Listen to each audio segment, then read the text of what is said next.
The morning I found out my marriage was over, I was making pancakes. That detail has stayed with me ever since, the absurdity of it.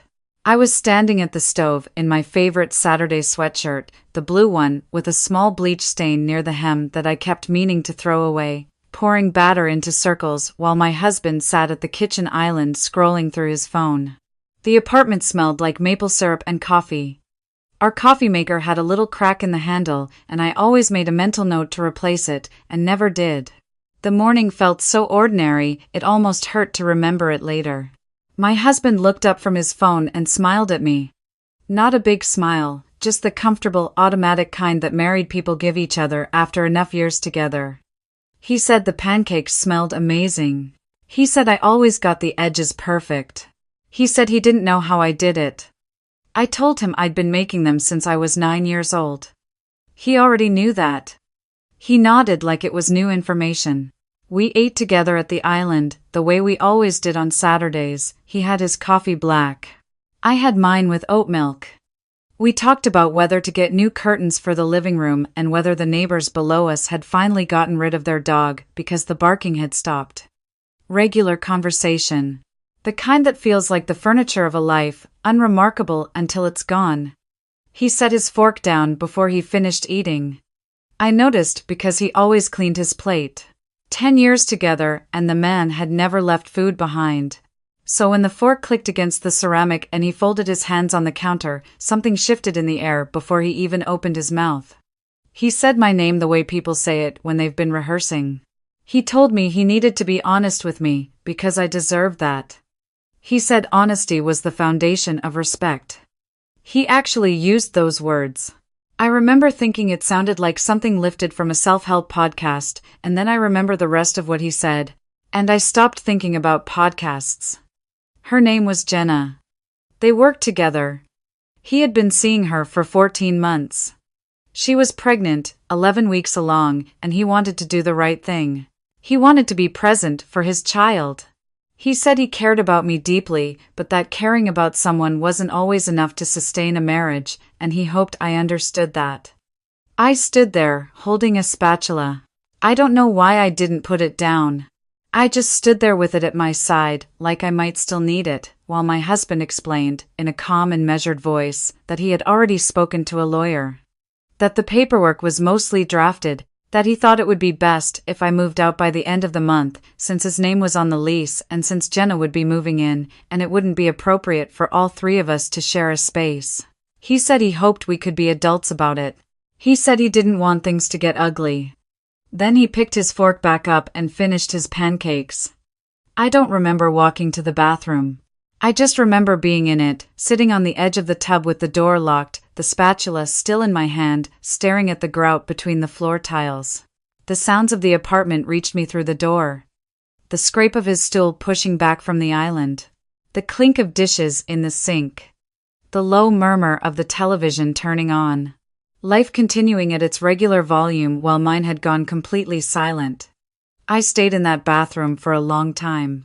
At some point, I set the spatula on the edge of the tub beside me and looked at it, and I thought, without any real intention behind it, that I could take it back to the kitchen and flip every one of those remaining pancakes directly onto the floor. I thought about pulling his work shirts out of the closet and cutting the buttons off every single one. I thought about finding his laptop, the nice one he was so careful with, and dropping it off the balcony. I thought about all of it in a flat, dispassionate way, the way you might think about rearranging furniture, just to see what it would look like. Then, I thought about his face if I did any of those things. The careful, patient expression he would arrange. The way he would tell Jenna later, in that measured voice, that I had been unstable about it. That he had expected as much. That he had handled it as gracefully as he could, given the circumstances. I set the spatula in the sink on my way out the door. I walked for almost 2 hours that morning. Down past the coffee shop on the corner that we used to go to before we decided to make our own at home to save money. Past the dry cleaner where the owner always remembered my husband's name and never mine. Past the park where we had sat on a blanket 2 summers ago, and I had thought, looking at him laughing at something on his phone, that I was lucky. I had thought that. I had believed it. The thing about betrayal that no one tells you is that it doesn't just hurt in the present.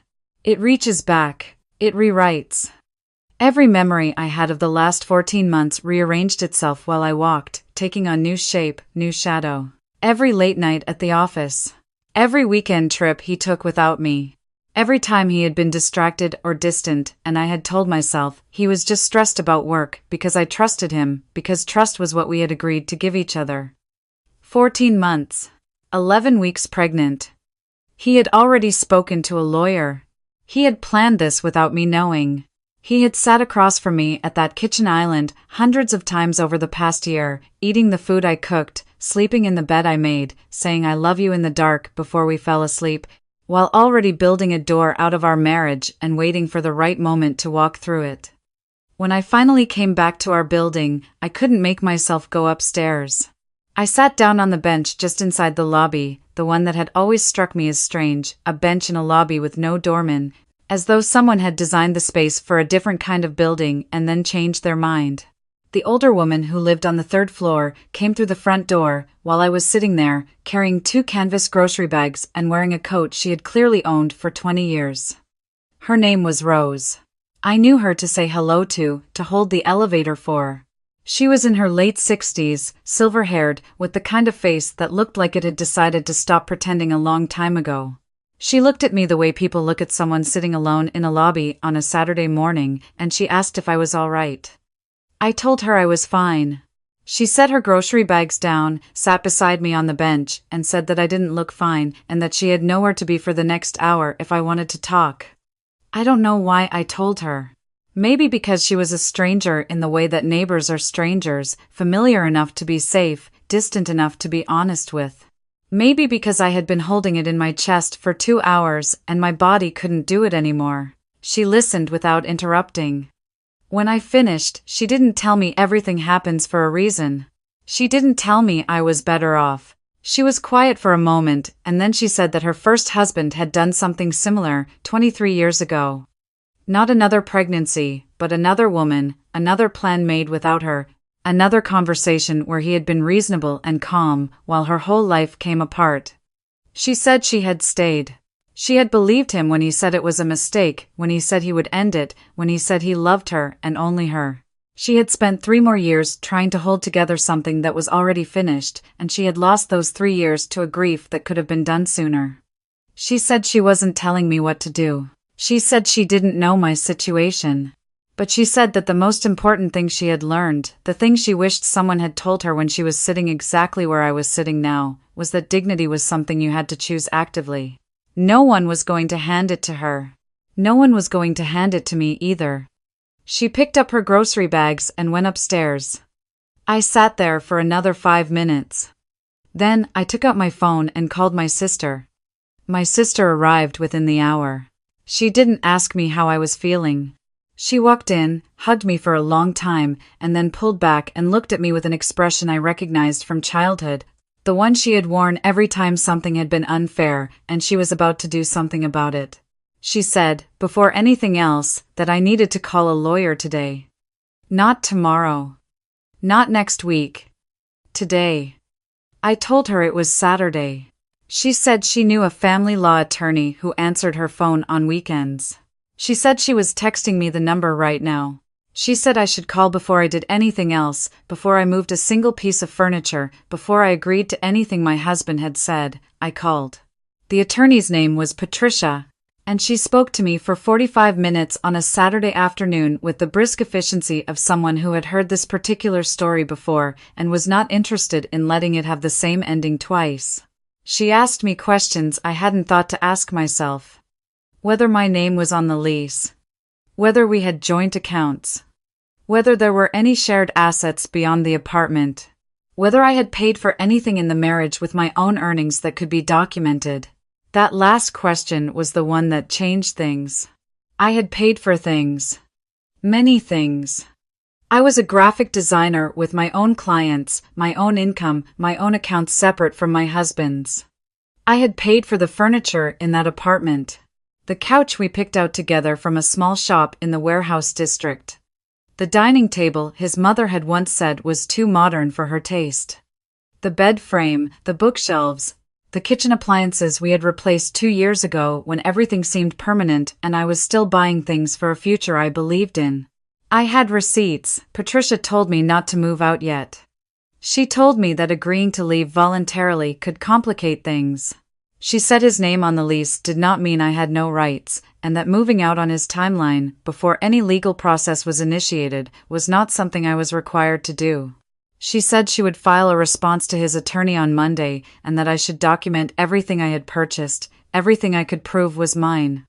She said, before she hung up, that the fact that he had already been to a lawyer was not a power he held over me. It was information I could use. I wrote down everything she told me. My sister sat across from me at the kitchen table where I had made pancakes that morning and handed me a pen when I ran out of ink. The following Monday, my husband came home from work to find me still there. He stood in the doorway of the living room with his bag on his shoulder, and for just a moment, his expression slipped before he rearranged it back into something composed. He said he had expected me to start the moving process over the weekend. I told him I had spoken to my attorney.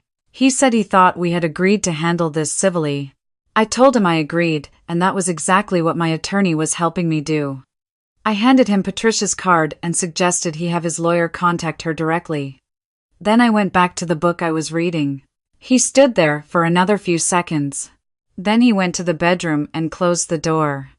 The weeks that followed were not easy. Living in the same apartment as the end of your marriage is a specific kind of quiet that gets into everything, into meals eaten in separate rooms, into the sound of a door pulled shut, that's just slightly too controlled to be casual. My husband was unfailingly polite. That was somehow the worst part. He was polite the way people are polite to someone they're waiting to disappear. His mother called me twice. The first time, she told me that I was making things harder than they needed to be.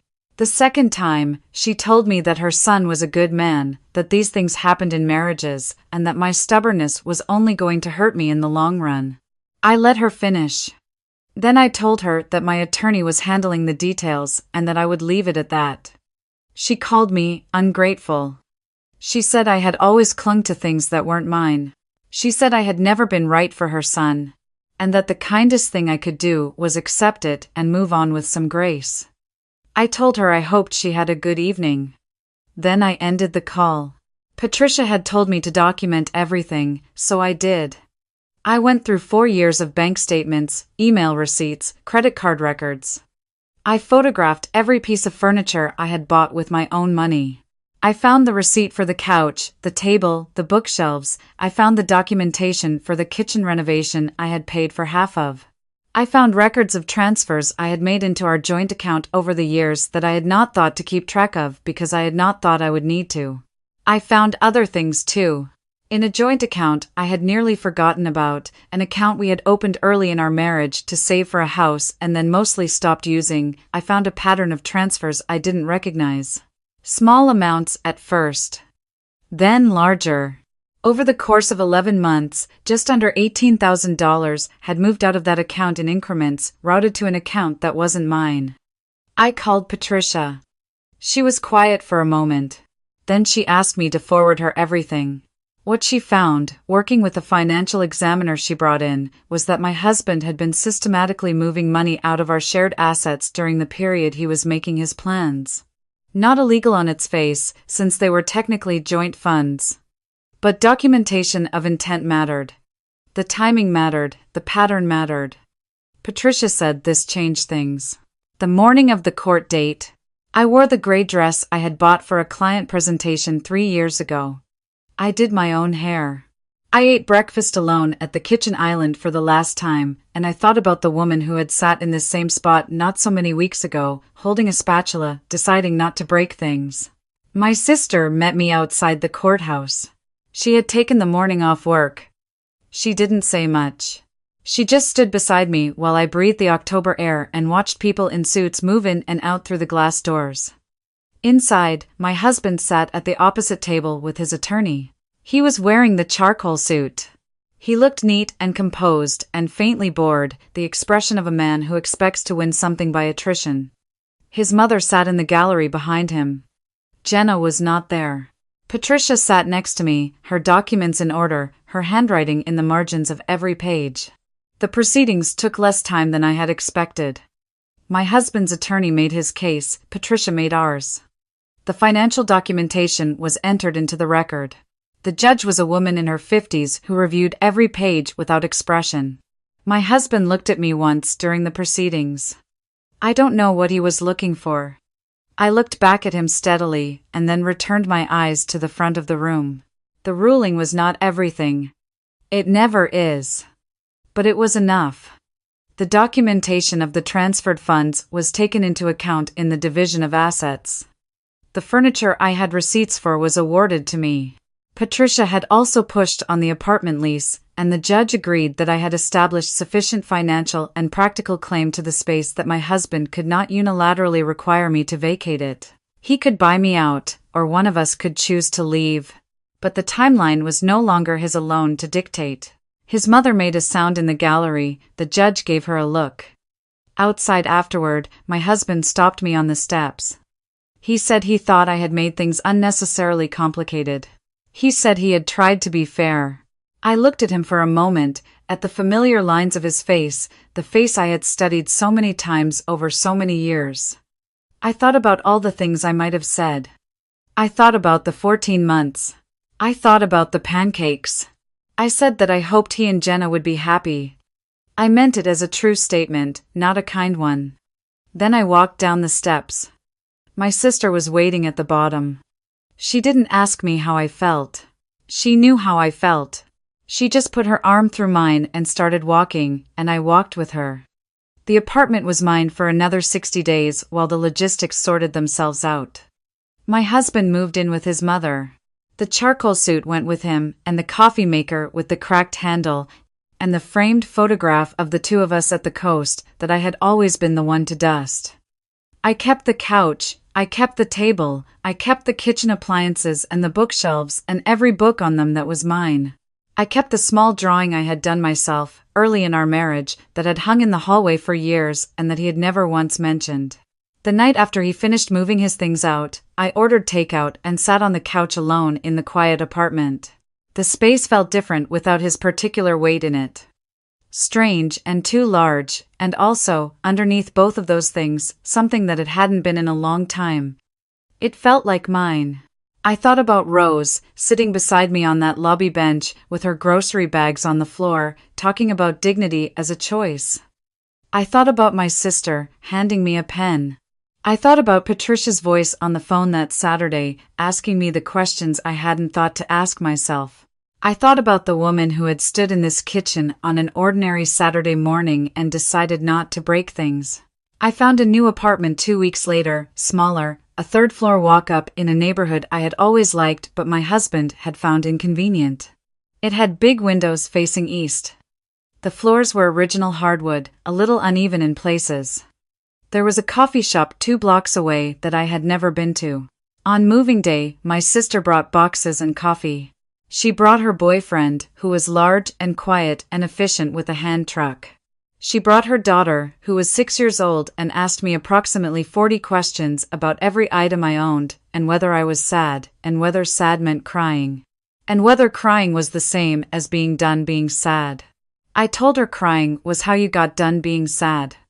She considered this carefully. Then she helped me carry books. The new apartment took shape slowly, the way places do when you're filling them with only what you choose. I hung the drawing from the hallway. I put the bookshelves against the east wall where the light hit them in the morning. I found a coffee maker, a new one, the handle intact. There were nights that were hard. I won't pretend otherwise.